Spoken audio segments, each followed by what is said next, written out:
জয় জগন্নাথ। শুভ রথযাত্রা উপলক্ষে এই ভিডিওটি বানালাম। কলকাতার বনেদি বাড়ির আদি রথ পুজোর যে সমস্ত বর্ণনা পাওয়া যায় তার মধ্যে বউবাজারের আমাদের মলঙ্গা লেনের বাড়ির পুজো অন্যতম। আজও সমান আড়ম্বরের সাথে প্রভুর পুজো সম্পন্ন হয়ে থাকে।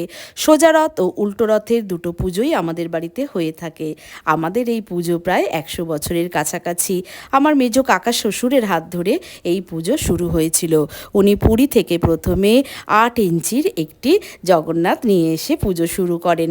পরে উনি আবার পুরী থেকে প্রায় 1.5 ফুট উচ্চতার জগন্নাথ নিয়ে এসে আমাদের বাড়িতে পুজো শুরু করেন। সেই পুজো আজও সমান আদরে পূজিত হয়ে থাকে আমাদের মলঙ্গা লেনের বাড়িতে। আমরা রথকে সজ্জিত করে রাস্তায় নিয়ে বের হই, সবাই মিলে পরিবারের মানুষরা সবাই খুব আনন্দ করি। তোমাদেরও আমন্ত্রণ রইল আমাদের এই মলঙ্গা লেনের পুজোতে।